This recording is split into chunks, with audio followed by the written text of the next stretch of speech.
Let's get you prepared for the Attack on Titan Apocalypse pre-release. The set is the last of three, and I am looking forward to seeing what you can do at pre-release. So let's give you the information, tips, and equipment that you need to take down the Titans at pre-release. So, welcome to UK Versus, and this is my Attack on Titan Apocalypse pre-release bootcamp. So, with the Attack on Titan pre-releases starting this week, I thought pre-release prep would be a great way to go over it. And rather than last time where I kind of just told you which characters I wanted you to kind of look at for pre-release of Hex, I'm going to more go into what you should be looking for in making your deck and what a pre-release actually is.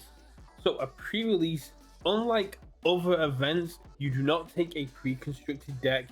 You do not have access to the much wider catalog of Universus cards. It is what is called a limited format. This is where you'll be given sealed products and you have to build from those sealed products. In this case, it is a pre-release kit. That pre-release kit will contain one promo, 6 booster packs, and that is it. The promo can be played, and your 6 booster packs of Attack on Titan Apocalypse will contain 6 commons, 3 uncommons, 1 rare or above, and 1 character. And that is all you have to build from your pool. Unlike Constructed, where you can use Cowboy Bebop, Yu Hakusho, My Hero, Godzilla, you are limited to what you have in this card pool. And there are 2 different ways that limited play can be done, which we'll get into very quickly. Sealed is very good, but has got a bigger look aspect. You only have 6 packs to pick from, so being able to identify what the powerful cards are and how they synergize with what you've got is very important. It's something that you'll acquire by doing more sealed. It is a very skill intensive format as well, because it's about identifying quickly and be able to build consistently a deck unlike any other you'll see in Universus, but we'll get into that when we get into the formats. We have our 6 packs and we're sitting down for pre-release. There are 2 formats that this may go under, which is draft or sealed. Let's start off with sealed, because sealed is a little bit easier to understand than draft, especially as draft now has 2 forms. Sealed is quite simply where you take your 6 packs, you open them up, and you have access to everything that's in your card pool. So your card pool should consist of 36 commons, 18 uncommons, 6 rares or above, and 6 characters. And on average, you will pull a UR or ultra rare within every 4 packs, so you should have at least one of those. If you've been lucky enough to get a secret rare or any of the other hype cards, that's great, but do not feel like you're tied into have to play it. They're very powerful, but not all of them are good in limited. So in sealed play, there's a couple of differences to regular play. One, there is no card limit. If you pull 6, 10, 12 of a certain card, which would be very impressive to get the 12, but if you open all 6 of your packs and all 6 contain a common, you are not limited to the 4 of standard play. You can play as many copies of which you have. Then you are also not locked by any symbols in sealed. You can play Armin Arlet as your pre-release character, and you can play anything on any symbol. You are not locked into the fire order cards of Armin, which gives Armin access to off-symbol outwit, which is very powerful. Off-outwit backups and assets that they'll be able to unflip on face. It's a great way to increase your consistency, unlock new synergies, and just play the game in a completely different way with some new interactions. So do not feel like you're locked into your symbol. You can play whatever is in your pool with whatever characters there are. This doesn't apply to effects, so if you have a Survey Corps only, a Titan only, a symbol only ability, those restrictions still apply. The other way that you can play sealed is draft. Draft is a little bit different than sealed in that you still have your 6 packs, but you open each pack one at a time. You take your character out, which is then your character. You select 1 card from the 10 that are remaining, and then you pass the pack to the left.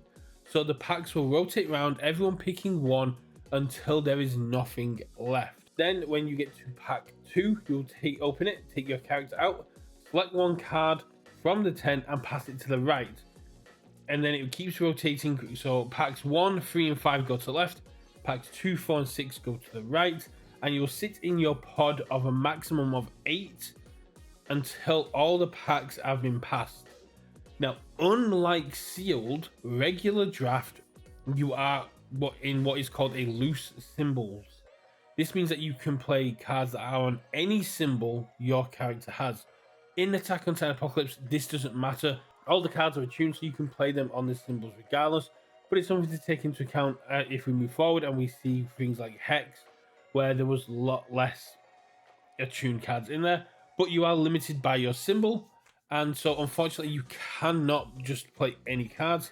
You can in what is called a modified draft, which allows you to do the exact same thing, go down the exact same routes of 1, 3, 5 go left, 2, 3, 4, 2, 4, 6 go right, and you are not locked by any symbol. That's the only difference between modified draft and unmodified draft, is that you are not locked in by any symbol. So when you are taking part in a draft, it's a very good idea to have in mind what character you have that you've been able to pull from packs, what characters you're looking to play, and what symbols they are on. If you're playing a regular draft, which is very unlikely in Attack on Titan Apocalypse, but some people may try, you are going to have to be very quick to pick up the symbols that your character has, as well as being very aware as to what symbols are open. What do I mean by what symbols are open? What symbols are not being picked up? What symbols are the pod letting cycle around, and what symbols are the pod picking up quickly? What is being drained from the pool? If you have a lot of air cards rotating around the pod, but death cards are going quickly, if you look at a pack of cards and you go, okay, there's 2 cards that I want here, one is on air, one is on death, you are more likely going to see the air card rotate round if air is being in abundance in the pool, so you can pick up the death card, which will go and let the air card rotate round. There is a certain degree of strategy in draft, and being aware of what symbols are being picked up, what people are doing, is a great way to kind of know what's going to rotate around and what's going to come back to you as the pod goes on. Because there's 10 cards, so you're at least going to see one of those cards twice. The other aspect of drafting you can do is called hate drafting.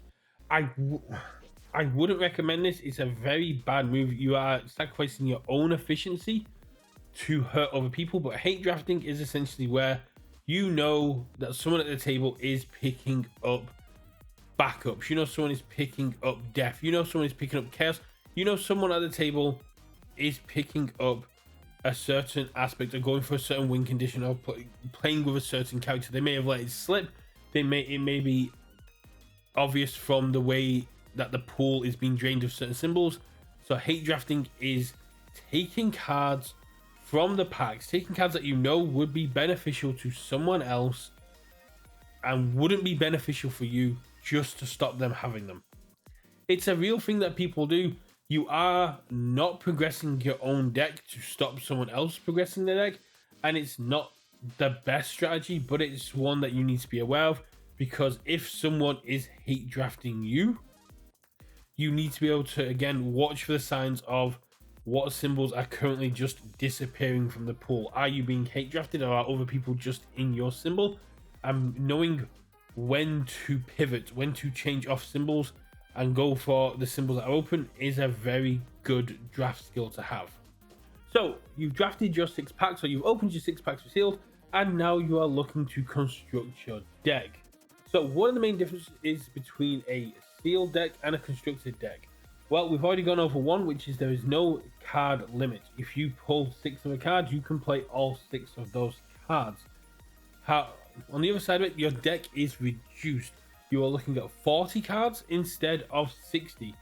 This means that you're looking at a deck that's a little bit more consistent if you pull multiples of cards, but one that where you are likely to cycle faster if you play a more aggressive draw strategy or a more aggressive attack strategy, as well as the fact that with the 20 less cards in there, you are more likely to see checks of attacks than you would be in a standard game, because the ratio goes from an average of 1/3 attacks to 2/3 non-attacks to more along the lines of 60% non-attacks and 40% attacks, which is a lot bigger.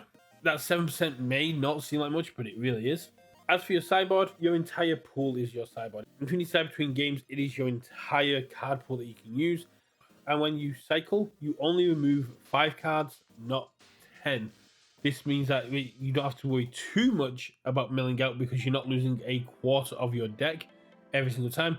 You're losing an eighth of your deck, which means that it's a little bit more efficient than the 60 cards where you're losing a sixth of your deck.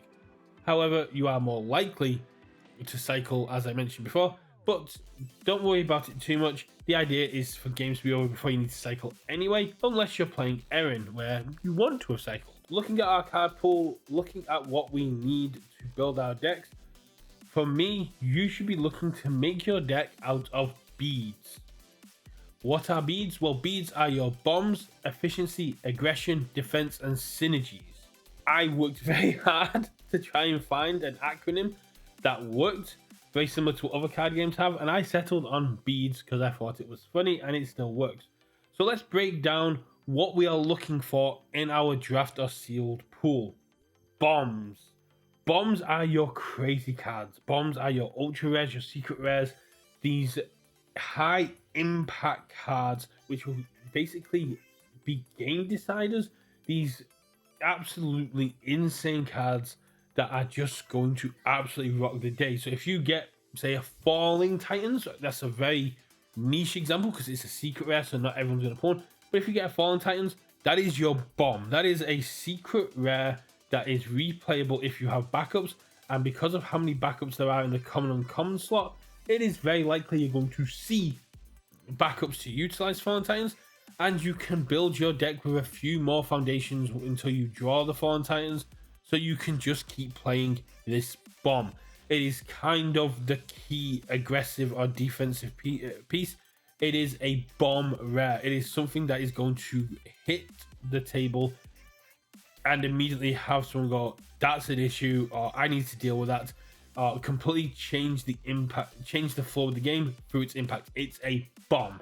There are also cards in the set designed for limited play that will be limited bombs.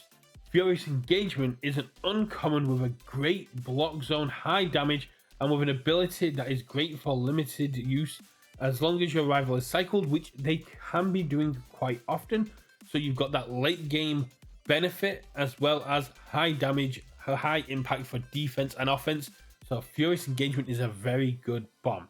Same with Normality. Normality is a great bomb in limited because it resets speed and speed or damage, and that is something that is very impactful for sealed because you're not always going to have the correct block zone. So being able to make an attack more manageable or deal less damage is always a great thing in sealed. Let's move on to our second bead, efficiency. Your deck is a 40 card minimum, so you'll be running about 16 to 18 attacks and 24 to 22 foundations. So making sure you have enough foundations to hit your curve is very important. There is one 0 difficulty foundation in Attack on Titan Apocalypse. So making sure that you have lots of 1 diff foundations, a few 2 diffs, a few 3s, there's even 6 diffs, making sure that you can play these cards on curve and knowing that you're going to be checking more 3s than you would be in a standard game. Well, the most people will be playing in a standard game because you only have access to a very limited 0 diff foundation, which you may not get. Means you need to be aware of how consistent your deck's going to be. How likely are you going to be pass this check? How likely is it your opponent is going to be able to pass their next check? Making your deck efficient in its checks is a very powerful aspect. Making your deck efficient in drawing more cards, building more, looking for things that are not going to give you anti-efficiencies that are going to force you to discard or destroy your own foundations. Looking at characters like Armin again, the efficiency there is on face. The ability to play anything in your hand as a foundation is nuts. You could have a handful of actions and attacks and you still get to go on a 2, on a 3, on a 4. And if you don't pass it, okay, but at least you've got these cards at your hand and you can maybe find some more foundations. Making sure you have lots of 1 difficulty foundations is very important, and making sure that you have the ability to play them is very important. There are some characters that do offer great use for efficiency, and Armin is one of them, and I'm focused on Armin because he was my reveal, and I think that is probably what I should do. But be able to just play any card in your hand as a 2-diff foundation is a great use of efficiency, especially in sealed, where you may find a lot of your foundations are pretty much blank anyway. So having the ability to build them down and also have access to outwit and a lot of your assets and backups that you can unflip when needed. Efficiency is a key thing you should be looking for, and how quickly you can build, how likely you are to pass checks. If you have a pool that's filled with lots of 9-diff, 7-diff, 8-diff attacks, and you're only running a lot of 2-diff foundations, you need to have the defense to survive until your foundations match up to your cost curve. The cost curve is kind of looking at where the sweet spot of your control is, but just making sure that you feel confident that you can consistently play your cards without sacrificing defense is a big part of efficiency.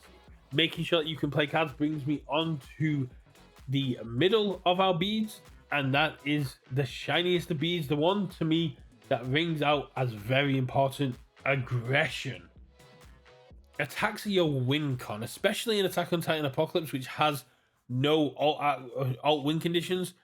Attacks are how you're going to get through. Making sure that you have the right attacks, making sure that your attacks are impactful, that they are progressing your win condition is very important. Unlike standard, you cannot control the block zones of your pool, and in drafting and sealed, drafting to fill in your block zones is very dangerous because you sacrifice powerful cards, powerful abilities that would be better than just make sure you have a block zone which may not crop up.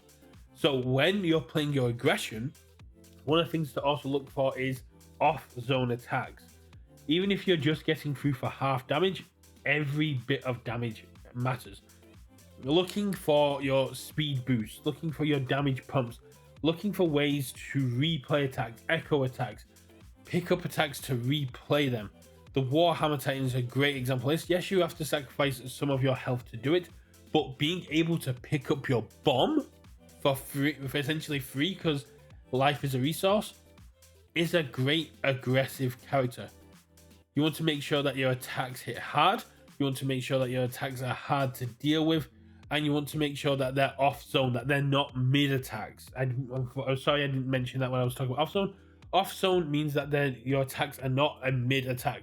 A mid attack can be blocked from any zone. A high can block a mid attack, a mid can block a mid attack, and a lower can block a mid attack. However, high attacks and low attacks can only be blocked by mid or their own zone. So you're cutting down the defensive options by a third going off zone. Off zone's attacks are very important, very vital, and making sure that you can pump the speed, pump the damage is very good. If in doubt, be aggressive. If you're worried, it's fine. It's a casual format. You're there to have fun. If you can win by passing an attack, if you can push your opponent further, make them use resources, you should be. Being aggressive is what wins pre-releases, because control players suffer because you can't get access to everything. You're not going to find a control player unless they got god tier pulls that has got a perfect pillar fort in Attack on Titan Apocalypse pre-release. Being aggressive, going for the resource denial, kind of ruin and foundation destruction, going for high damage, high impact attacks is going to be what gets you there. But also be aware that your opponents are going to be thinking the same thing. So it's something for you to consider. Moving on to the fourth bead, defense. Defense is the antithesis of aggression. Optimizing your defense would be looking for great block modifiers, looking at things like Final Slash.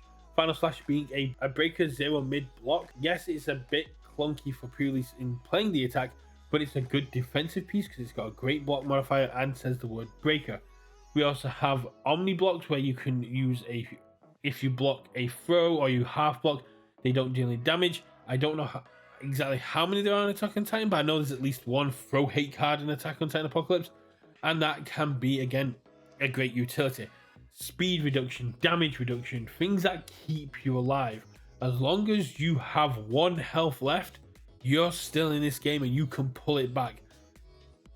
Pre-release sealed is very swingy games, and you can pull it back as long as you're alive. I mentioned in aggression that having off-zone attacks is a great way to get chip damage through.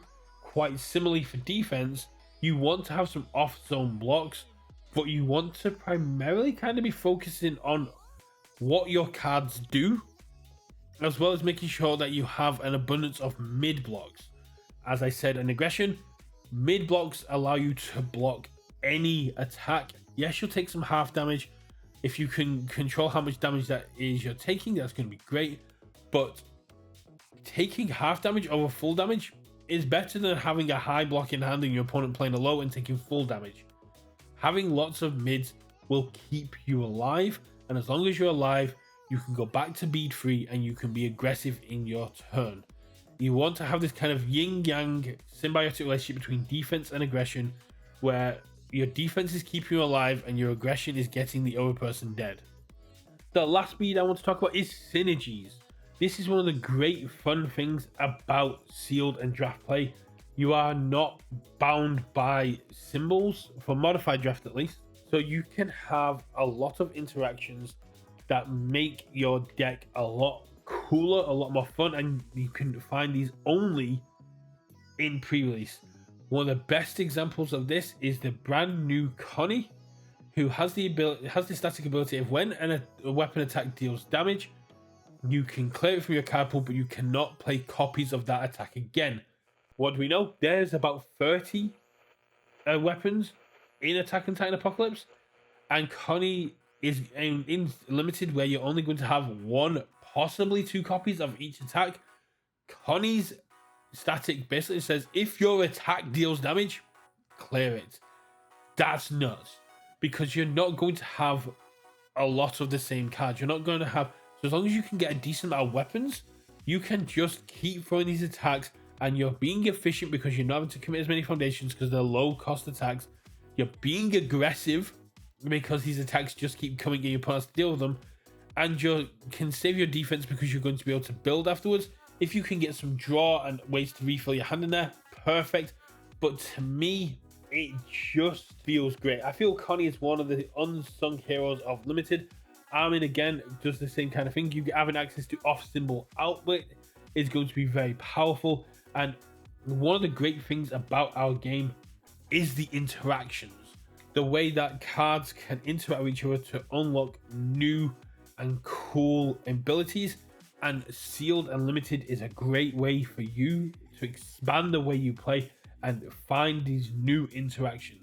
Having characters have access to attacks or foundations, backups, assets, actions that they would not get access to in standard can allow you to pull off some very silly things. And the fact that everyone can play Fallen Titans, or everyone can have access to the new secret rare that gives you an extra turn, if you can pull them and you can pop them off, you're gonna be having a great time. And these are synergies that can only be found here, so go for it. There's no worlds points on the line, there's no competitive points on the line, you're going to be getting the same amount of loyalty points using the redemption star no matter what you do. And so go for it. If you find a fun interaction, if you find something that's going to make your game fun and can possibly win you the game, go for it.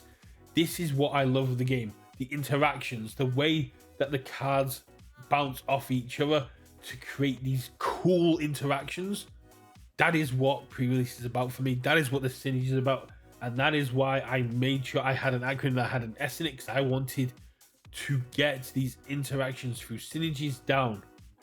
So there we have it. How should you be building your pre-release deck with beads?